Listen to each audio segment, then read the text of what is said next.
Punch it, Chewie!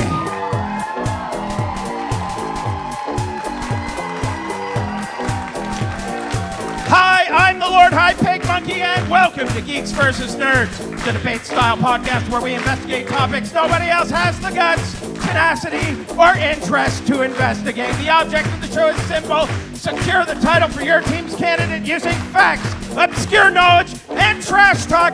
Tonight, we've got Captain Picard versus Captain America on Geeks vs. Nerds!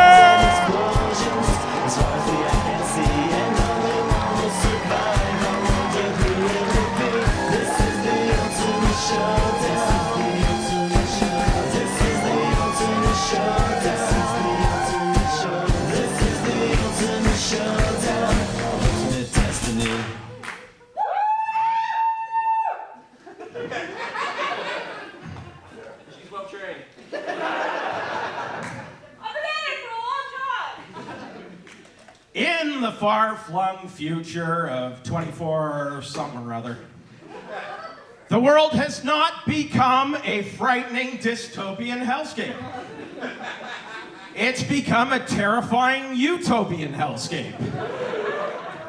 In Star Trek, everything exists. The Federation has reached out beyond the Sol system to the galaxy at large. Federation technology has solved hunger, shelter, put the cosmic speed limit in a clown suit, and advanced medical technology to a point that it doesn't even look like medicine anymore. The thing they allude to but never actually talk about are their freaking amazing psychology programs. Just think about the shit that happens every week on a Federation starship. In The Next Generation, they added a simple ingredient to the crew, a counselor, and that made a big difference in keeping the crew alive. Because Deanna Troi is a psychic vampire that eats traumatic memories. See, in the original series, no counselor. What happened? They all died. Spock died twice. The Federation has conquered the common cold, only to replace it with the most mentally scarring medical issues the universe has to offer. Remember, this is Star Trek. Everything exists. Calling in sick to work would take on a whole different meaning. I can't come into work today, boss, because I was kidnapped in my sleep and taken to another dimension where they detached my arms and legs again.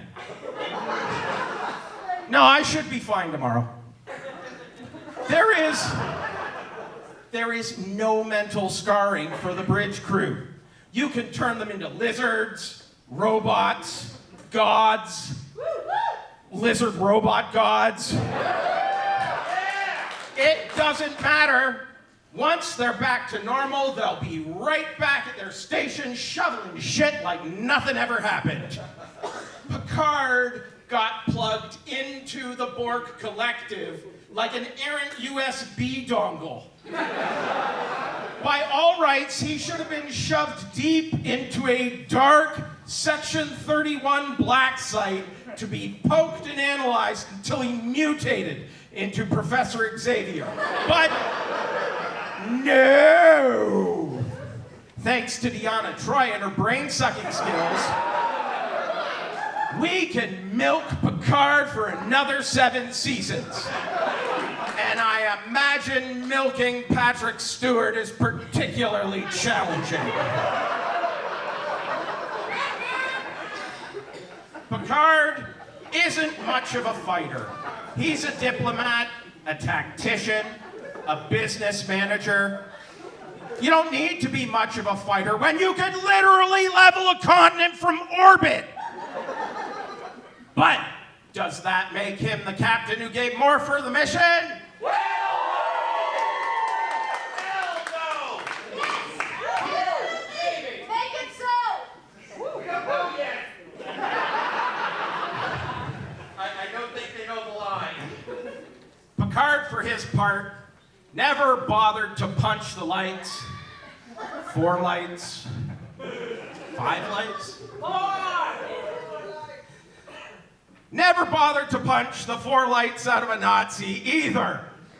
Which seems like a flaw because it's Star Trek. We know everything exists. We know, for instance, that there is a Nazi-only planet out there. He could have ticked this one off the old bucket list by dropping into orbit, beaming down, haymaker, beam back, time home for lunch. When it comes to punching Nazis, though, nobody's going to match Cap. Captain America punched the head Nazi, Elon Musk.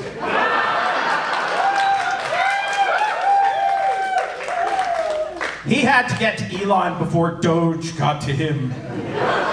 Oh yeah, Cap got that email where he had to show the 5 things he did last week. Okay, let's see here. 1, what? Nobody ever plays Captain America with his proper Brooklyn accent. Let's see here. 1, I polished my boots and shield. Nobody makes red boot polish anymore. Stupid. 2, fought the trapster. Hey! 3, lectured Tony about the good old days. 4, met with school kids to shill for delicious, nutritious Hostess fruit pies. Again. 5. Hey, Hawkeye! Was the Skrull invasion last week or the week before?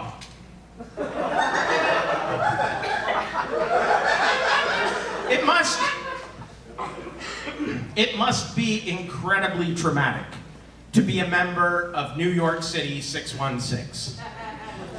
I'm just giving a second for the geeks and nerds out there to explain 616 to everyone else.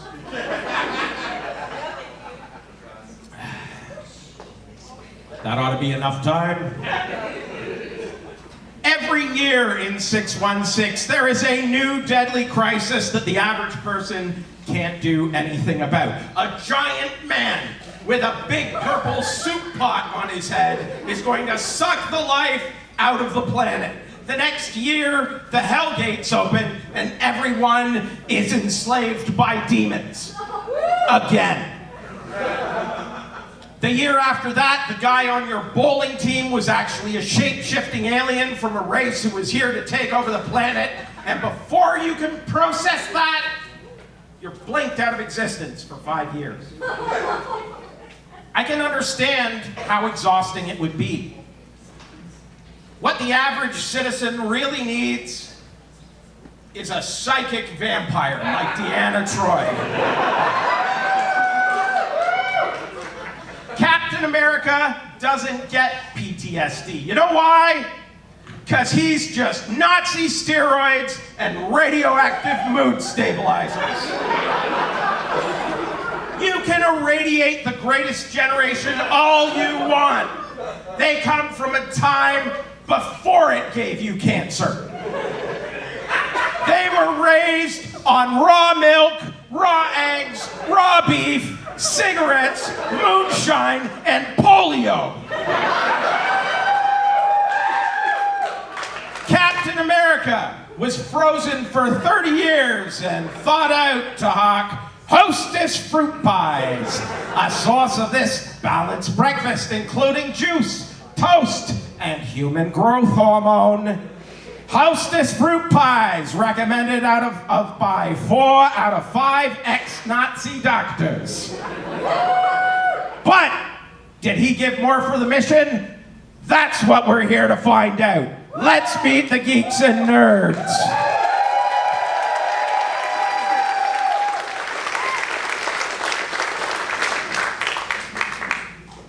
So originally, when we did these intros for the people we're about to bring out, I wasn't allowed to read them. So I never knew what they wrote down here. That had a detrimental effect on me.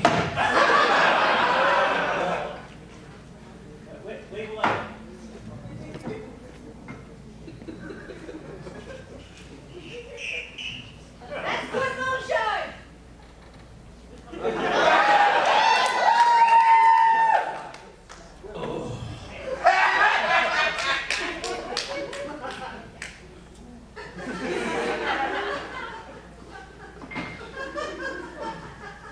Let's do this. For Picard, Team Geek, and your geek leader. She's the tiny dancer that took down Joss Whedon with Harley in her very first GvN debate. But tonight, it's not just about debate. It's also about celebrating kicking cancer right in the pants. Since 2020, she's raised over $29,000 for cancer research, helping to kick cancer's ass one Terry Fox run at a time. It's Missy Brown.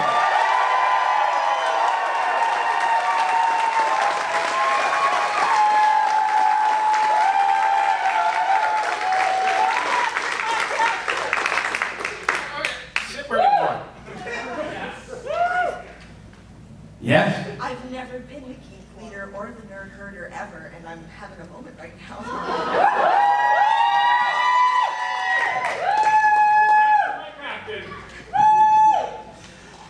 This girl actually likes William Shatner's version of Rocket Man. It's Mallory Boyd.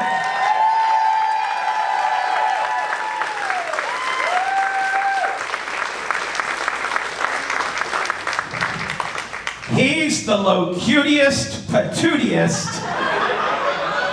He's low-cutest of Borg. It's Stephen Heisler.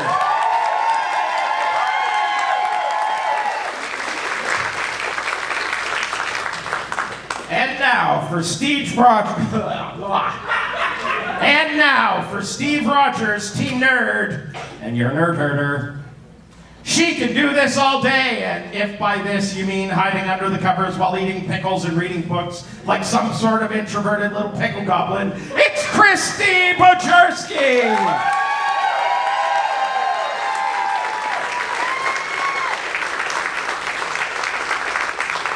It's been a long time for them, they forget how to sit.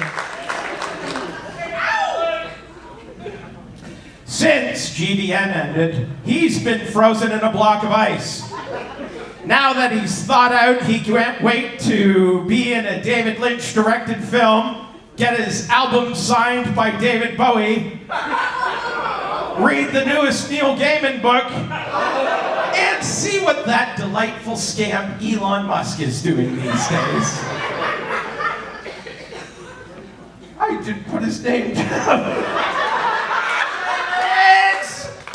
It is old school Andre Mayette.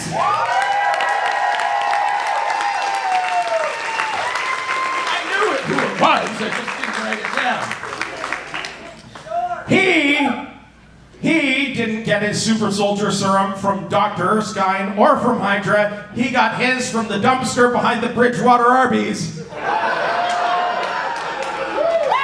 Got a hell of a kick, let me tell you. It's Alex Hall!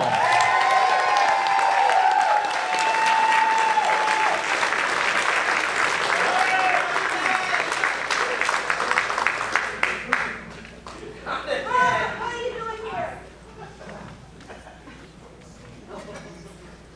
Hello, geeks and nerds. I would like to introduce you to the audience. Audience, these are the geeks and nerds. All right, if you would be so kind to roll initiative. Here we go. 5, 16. So, geeks, would you care to go first or second? We're gonna go second. Okay, so nerds, opening up the round. Please explain to me why Captain America gave more for the mission than Captain Picard. You have 2 minutes. Begin. Steve Rogers punches Nazis. It's the end of the discussion. If there's one thing that can unite everyone here on stage, it's that punching Nazis is a good thing. And much like GvN, Steve Rogers never punches down, okay? Unless we're talking about a little person who also happens to be a Nazi. But then, like, you'd still have to, right? Like, because if you didn't punch a little person who's a Nazi, like, then you're treating the person different.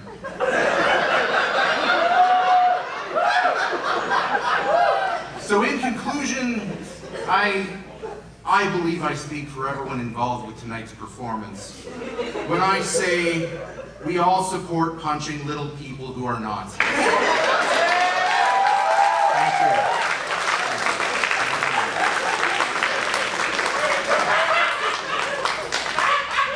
you. You know, and if anybody finds a mustache, it's about yay big, black, handsome. Thank you. His name is Dennis. Go ahead. I don't know if I can do this. I'm old. Yeah? You're old. Yeah? We don't know. We're all fucking old. It's been, what, 8 years? I just sobered up for this. If you can't do it. I just feel like we're a little bit out of touch. I don't know what's cool and relevant anymore. I have no idea. No? More cool and relevant! But I did make some notes. So can you listen to my attempt to be cool and relevant? Like, sure, let's do this. Hold on. Yo.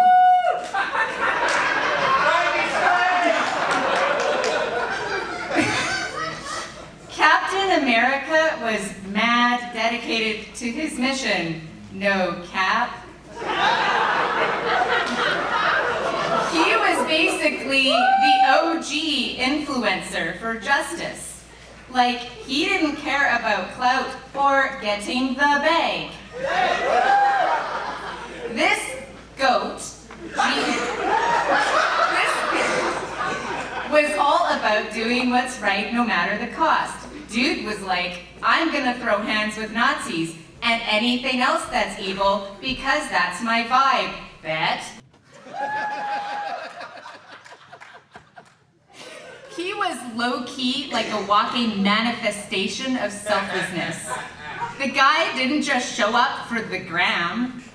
Even when he was frozen for decades, waking up to a world he didn't recognize, Cap was like, Ayo, it's all good. I'm still gonna pull up and save the day. His loyalty to the mission was like a ride or die friendship. He was out here grinding for the greater cause, no flexing needed. If anyone was about that duty over drama life, it was Steve Rogers, fam. Full send.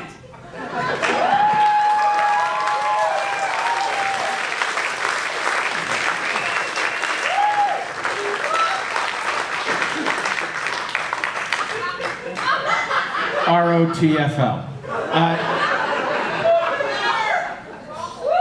We love you, Christy!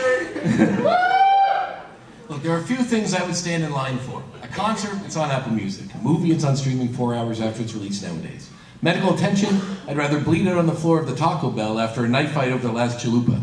A fate I'm well aware is coming if that old gypsy fortune teller was correct.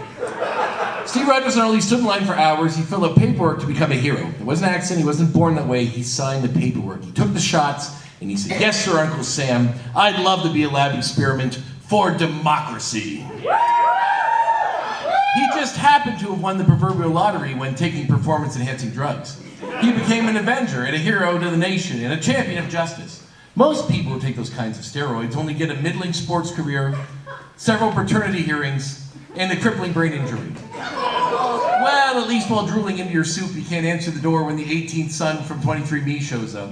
Other heroes get magical or innovative weapons, a magic hammer, a flying cape, web shooters, a mechanized suit of armor. Steve does it all with just a shield.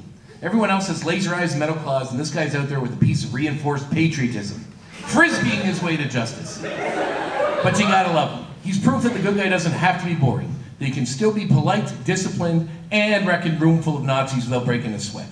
A need that bewilderingly is still required to this very day. Captain America is what happens when America actually lives up to its own hype and values of which it was founded on, which is why, of course, he's fictional.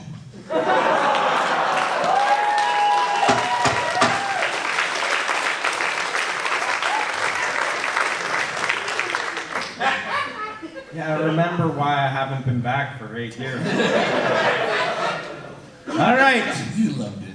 Yeah, I did. Okay, geeks. It's the same question. Opening round. Please explain to me why Captain Picard gave more for the mission. You have 2 minutes. Begin. First, I want to say, Christy, it's pretty easy to be cool in today's age. You just dig out your reading glasses and log on to ChatGPT like the rest of us. It told me everything I needed to say to be cool, including everything I needed to say tonight. So I'm just gonna, read it and find out if I'm funny or not. But for real, to start. Space. The final frontier. These are the voyages of the Starship Enterprise. Its continuing mission to explore strange new worlds. Jean-Luc Picard visited over 100 star systems and hundreds more planets than that. And if we want to take into account alternative timelines and alternative realities, I mean, so many new worlds. They were also going out to seek new life. He was the point of contact for 27 different first contacts, the face and beautiful bald head of the Federation. To seek out new life, new civilizations. Not you, Riker. And I mean, sometimes it was old civilizations. He accidentally didn't mean to, but spent an entire lifetime in a civilization that had already been extinct for 1,000 years. It only took 20 minutes. And lastly, of course, to boldly go where no one has gone before. No one, not just man. No one.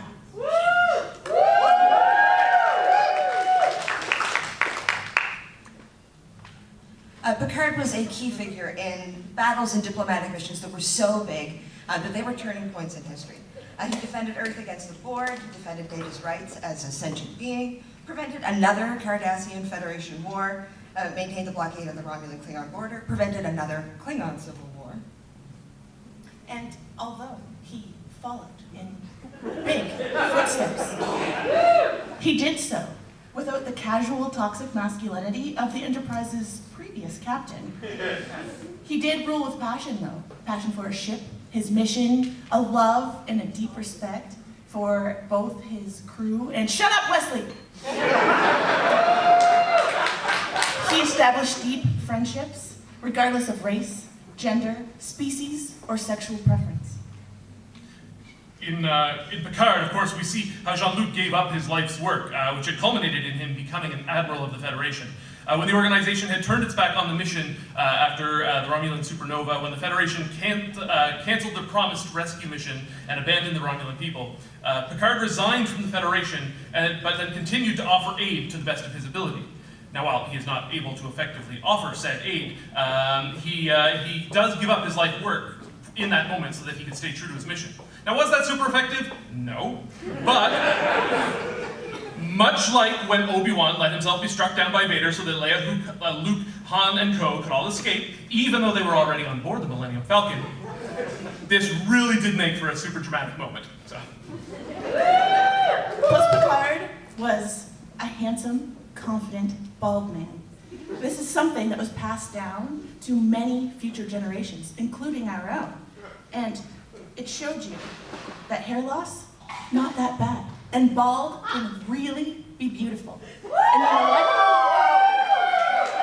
We have a few shining examples here tonight. Some of our GvN alum, you may have noticed them on stage earlier tonight. Gentlemen. Early screen tests wanted Picard to wear a wig, but no. He was confident with how he looked naturally. Picard walked so that other men like Cisco could run.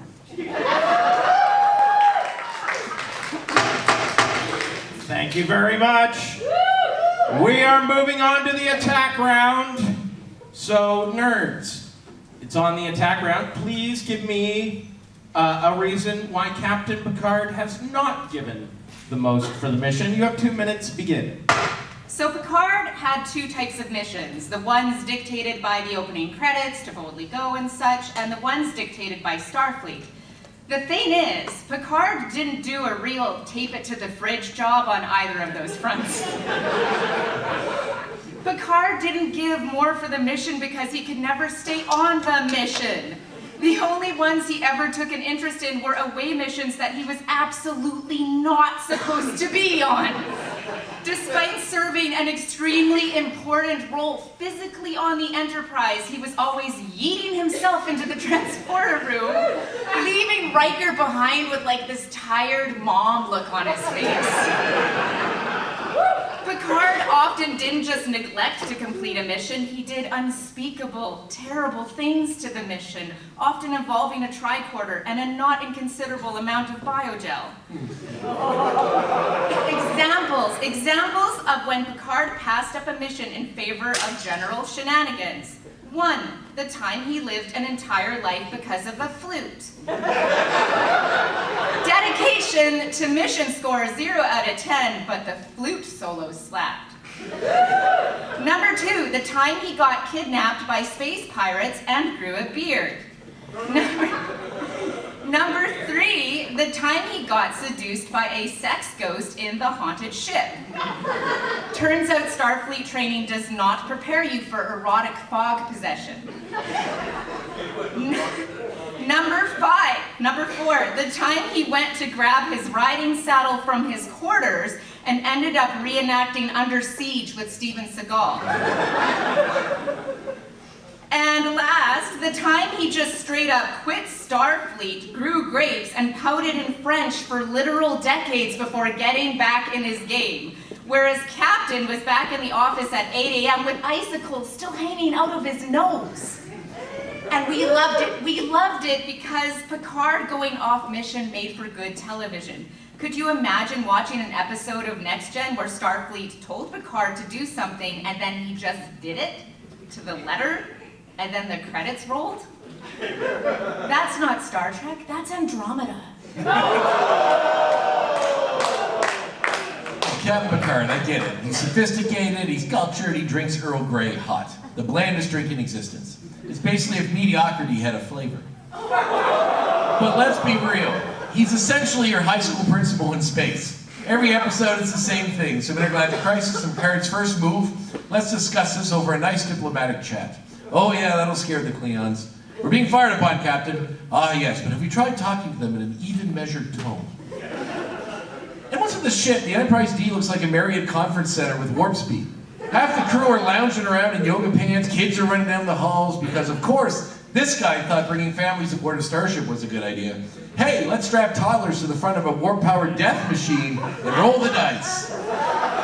And don't get me started on his prime directive obsession. We cannot interfere with lesser civilizations unless, of course, they're being really uncivilized. In which case, fire phasers, number 1.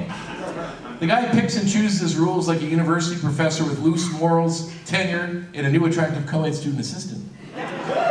Look, he's a great captain if you like your starship commanders to be lame philosophy professors with their phasers set to stun. But sometimes you just want a guy who'll take charge, punch a lizard in the face, outwit an advanced computer, and risk space syphilis because, hey, she had 3 breasts and was green. As a leader, how does Picard bolster his people and get the better of his foes? Quotes, "It is possible to commit no mistakes and still lose. That is not a weakness. There could be no justice so long as laws are absolute. Tea, Earl Grey, hot." Ooh, so inspiring. Really sticking it to your foes there. Steve bolsters his allies by punching fucking Nazis. And Steve lives rent-free in the head of every ne'er-do-well by implying that he may have given their Gam Gam, the old slippery willy, back in 1950. Or giving their Gam Gam, the old 21-gun salute. Giving their Gam Gam a bit of the old Secret Service. Giving Meemaw a bit of the old "Oh say can you see." Giving Great Aunt Greta the old Stars and Bars. Giving Great Uncle Theodore a taste of the Washington Monument. Blasting Gammy's Mount Rushmore. Bathing in Nino's reflecting pool. Putting a crack in Nana's Liberty Bell. Filling the crack of Papa's Liberty Bell.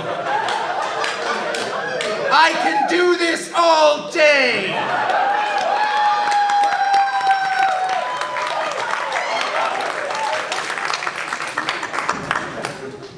Oh yeah, it's coming back to me now. That's what Gam Gam said.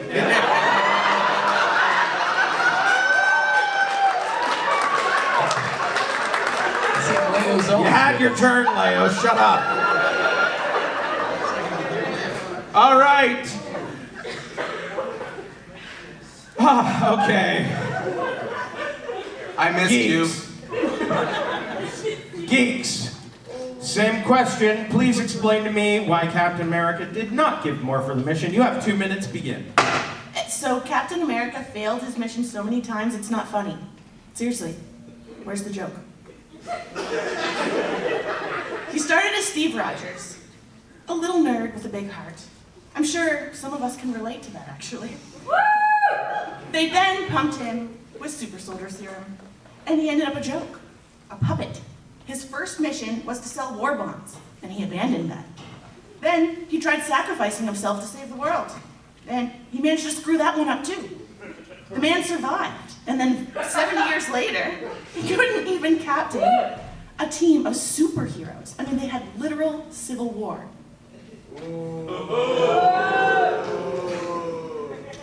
So Rogers gives up the world that he knew for his mission. That's the big thing he gives up for his mission, right? He's the man out of time, the man who lost all of his family and friends, a guy who just can't get any references for pop culture. Except, let's go back to the origins of Cap being stuck in ice and being thawed out to help the future. Do you know that actually first released and came out in 1964? That was only 20 years after he was frozen. Let's be honest, he 100% could have picked up the pieces of his life. Anyone who thinks that a 20-year age gap between Steve and Peggy would have been an obstacle, I mean, the MCU shows us Peggy in 1970, so a further 6 years past the point that he's thought originally. And that's during Endgame, of course. And he walks into the office and he sees that she's still into it. She still has his picture on the desk. And we know that he's definitely still into it because he stands there hiding in a dark office, breathing heavily, watching her through the blinds like a pervert. Yeah, and you know, if that doesn't make it super clear, he was super into it. You know, and I suspect that in that moment, it may have unlocked a little something in Stevie. Something that they explored when he goes back in time to get that dance. Hi, Pig. How you doing today? It's not just what these captains give to their mission. I like to think a little bit about what they get from the mission. Thank you. Thank you, gentlemen. Because if I'm not mistaken, before he got the gift of super serum from the mission, he was a 95-pound weakling who stood about 5'4". And to put that into perspective, a Missy in her big girl shoes. A Steve in my big girl shoes. I'm 5'4", he's 6'2".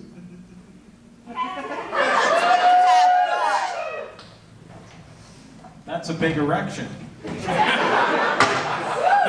That's what Mama said.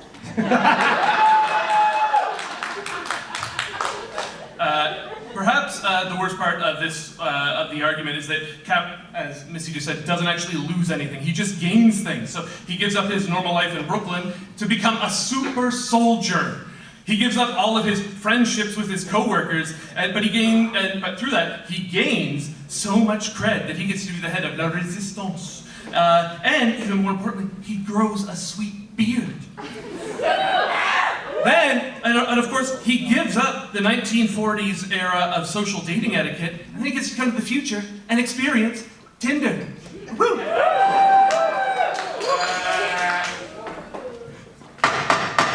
Thank you very much. We are moving on to the fourth round. It is the pig monkey question. The pig monkey question is, in order to do more for the mission, you must have lost something important to your character. Please describe what your candidate sacrificed to complete their mission. Nerds, you have 2 minutes. Begin. Thank you, Pig Monkey. Steve Rogers is no stranger to loss and sacrifice. Most would cite, of course, Steve sacrificed love, Peggy Carter, or his long-lost friend, Bucky Barnes. He's a man of time, having sacrificed his own life only to arrive again when he is needed most. But I say Steve's greatest sacrifice came at the end of the Infinity Saga, when he returns from his final mission, all old and wise, but also wrinkled. Yes, I contend that Steve sacrificed America's ass. It wasn't in the movie, but I've got the Google image search history to prove it. All old and saggy.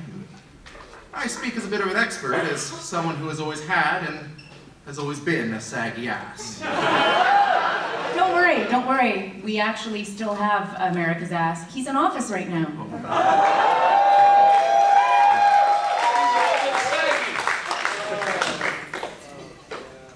Listen, there is almost nothing Steve Rogers hasn't sacrificed for the mission. His body, his health, his relationships, and personal life. Tony Stark, albeit a bit too readily. However, the absolute most important thing he lost were the years between 1945 and 2011. That means he missed Free Love, the Beatles, Martin Luther King, the lunar landing, Jimi Hendrix, the Brat Pack, Mr. Potato Head, Tamagotchis, Snapple before they ruined it, Bill Nye the Science Guy, and all the episodes of Felicity before she cut her hair. He froze at Nazis and then thawed at climate change, fast fashion, the rise of anti-intellectualism, influencer culture, and somehow still Nazis. That Felicity was too deep a cut. As my compatriots mentioned, that Steve gave up a whole lifetime. He's never really got a break. Meanwhile, Picard's biggest struggle is deciding whether to sip his Earl Grey hot or lukewarm. The guy goes to sex planets, cosplays, and holodecks, and is often seen lounging in a reclining chair. Next to a replicator. Cap, he's up there throwing hands with the planet-sized aliens and literal gods. Picard might give inspired speeches, but Cap literally even gave up his job to fight his friends in a superhero civil war just to defend the ideals of freedom, which is his true mission, not the orders of a corrupt military installation. Oh yeah, Picard really sacrificed. He got kidnapped by the Borg, became Locutus for like a weekend, killed countless people, and spent the rest of the show making it about him instead of the victims, with countless monologues that basically translate to, "Oh no, my trauma. I have to go live in a sunny vineyard with servants for 30 years to get over this." Talk about failing your mission. Pretty sure killing half of Starfleet and handing the enemy all of their secrets is a faux pas, to say the least. Or maybe he's living up to the true mission of every military: travel, meet new and interesting people, and then kill them. Now, Picard spends 3 episodes debating the ethical consequences of fighting cyborg zombies before reluctantly firing a single space torpedo after getting permission from the Federation's space lawyers. But that's only after he's watched Beverly Crusher get railed by a real man while sitting in her quarters cup chair because he was too polite to ask her out yet again.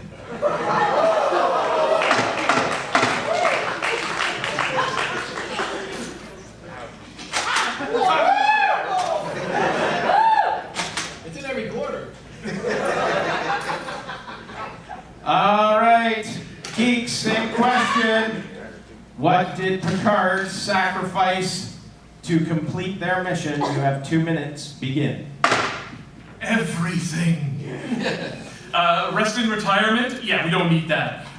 Steve got his happy ending. He retired the way that we all wish that Elon would, by disappearing back to when America was supposedly great.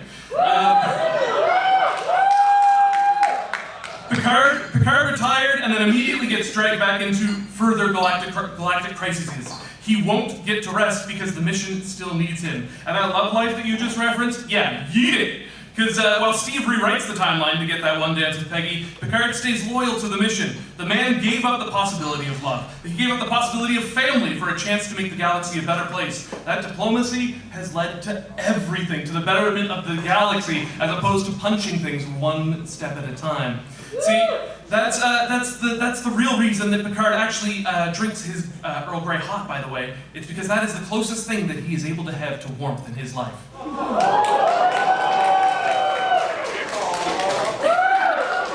Picard lost not only his will and his individuality, but his humanity when he was assimilated by the Borg. Although he did eventually regain his humanity, his past assimilation is responsible for his later diagnosis with rheumatic syndrome. Because of this, Picard then lost his physical body, which was also later lost when it was stolen by the changelings. So Picard gives up being human not just once, but twice, when he becomes Locutus and when he becomes a Sith. America's ass gets everything from the mission, and he gets it handed to him. His size, his strength, his ability to heal. He gets the ultimate do-over. The 95-pound weakling gets the fucking girl. Woo! Yeah. Look, we could go... Picard, oh. Sorry. Look at you interrupting me after we did that whole thing at the beginning. Picard gets PSD and health problems while Steve gets it all.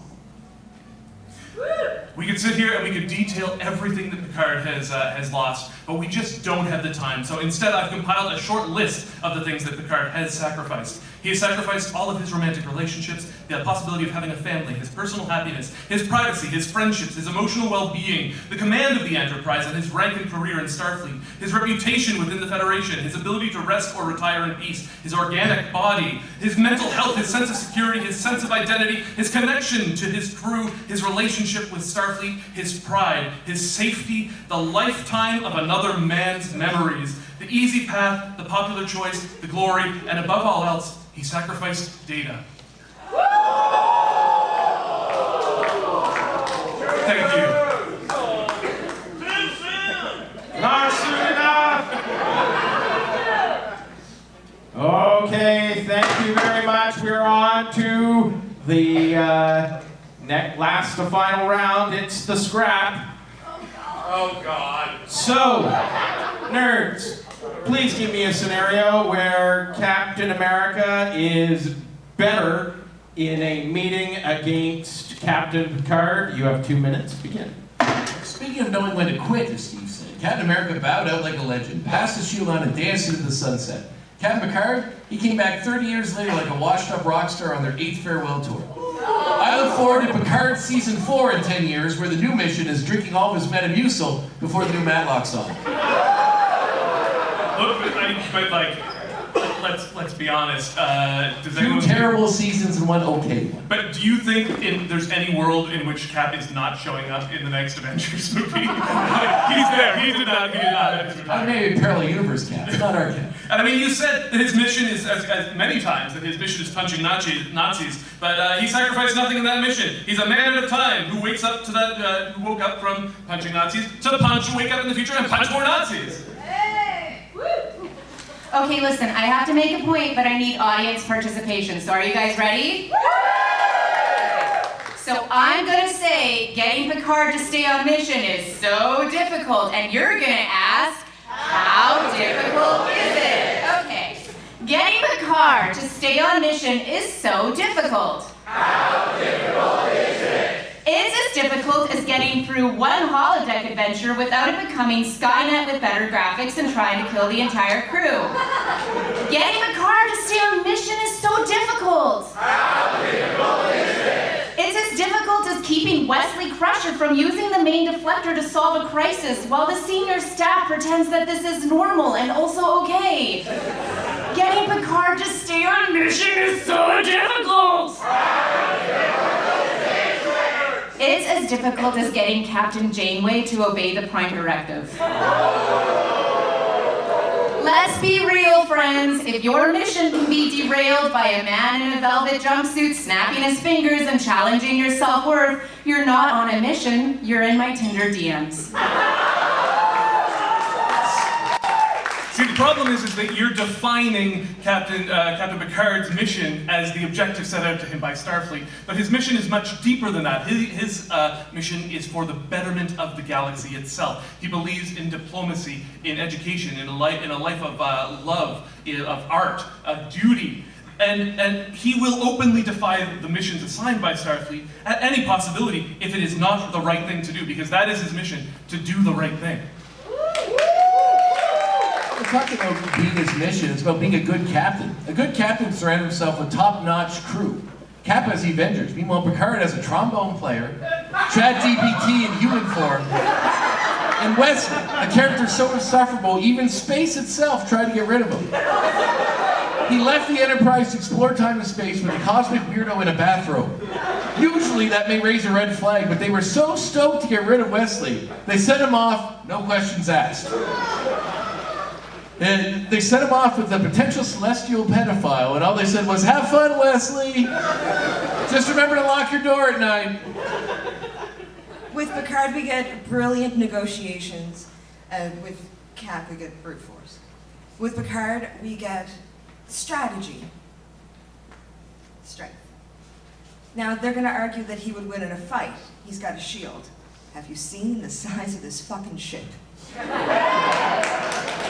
Yeah, okay, you guys keep bringing up the struggle with the Borg and all that. Steve Rogers. Who are the Borg, actually? Steve Rogers was addicted to meth. Okay? True story, okay? This happened in the 90s. The 90s were wild at Marvel, okay? He kicked it, no problem. He even sacrificed the super soldier serum to do it. Okay? Meanwhile, you've got Picard hanging out on the Enterprise, constantly running into that Borg queen pusher of his.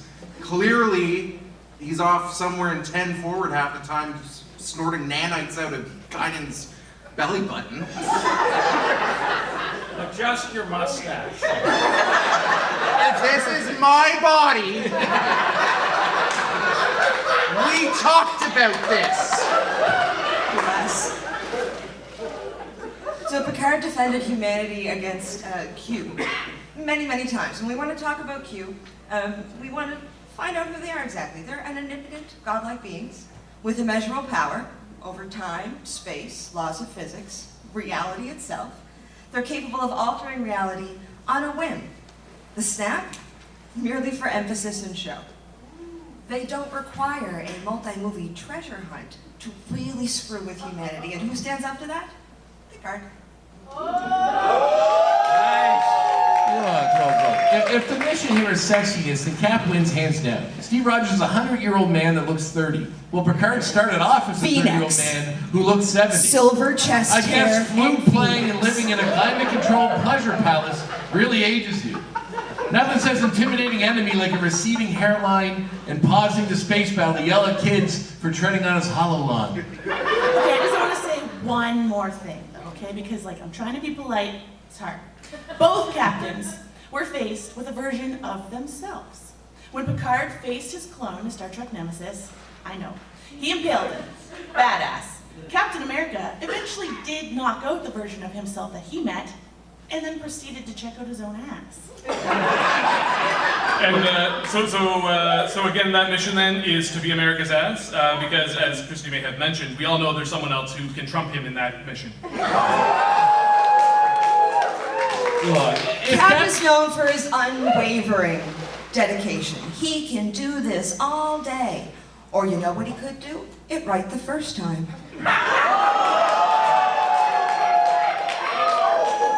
Yeah, because if Cap tried to solve a crisis like Picard does, he would have invited Thanos to a spirited debate about resource allocation and mass genocide over tea and crumpets. Sure, Mr. Thanos, you have the power of a god in a space armada, but might I direct your attention to the seminal works of Immanuel Kant?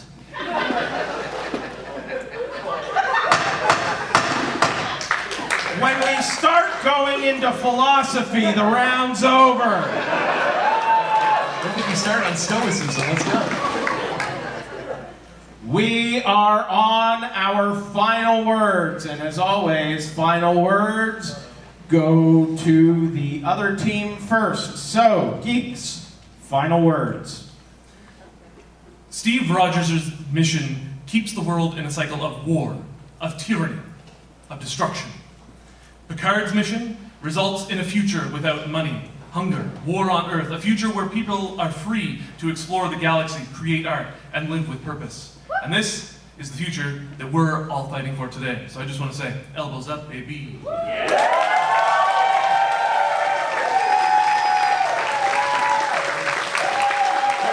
Final words, nerds. You know, It was a system?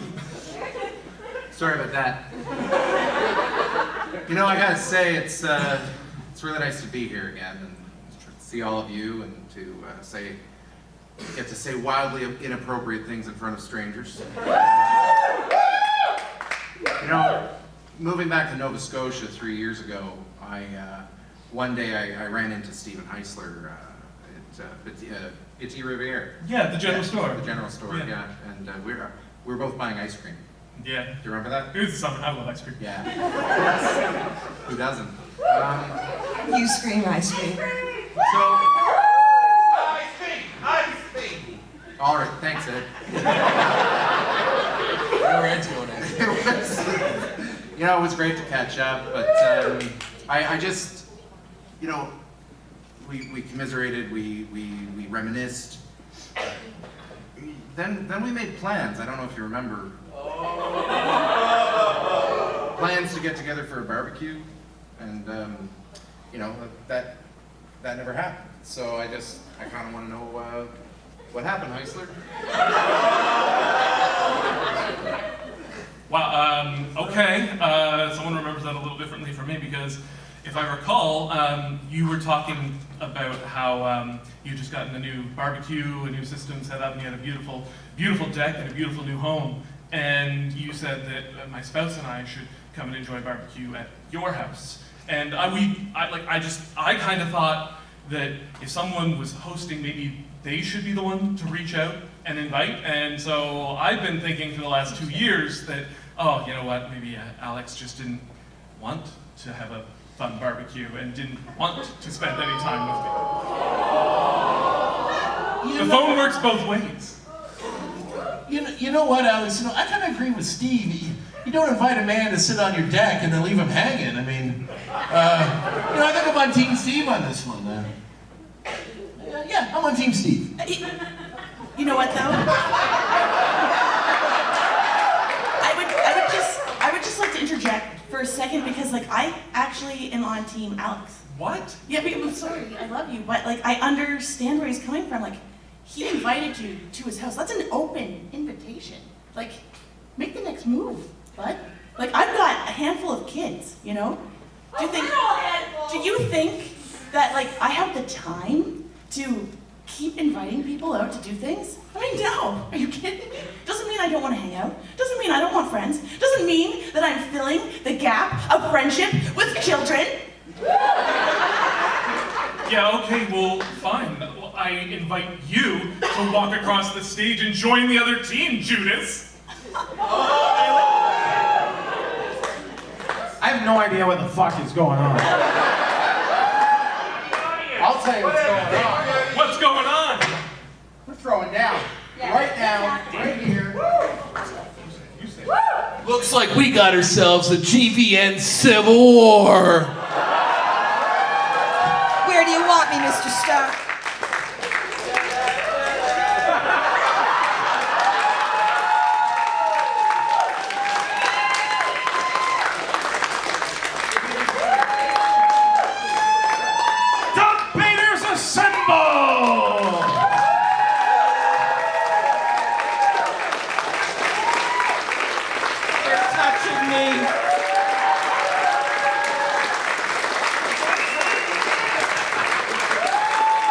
Voltron assemble!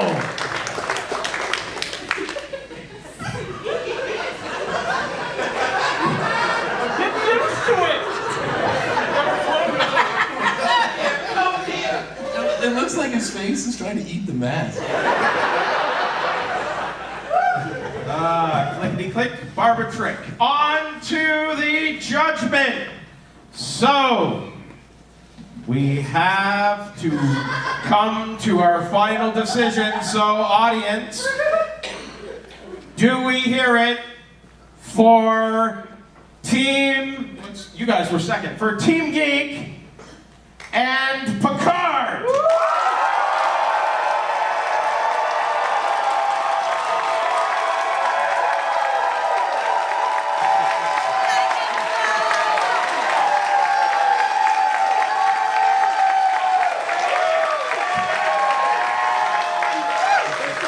Or do the nerds have it with Steve Rogers?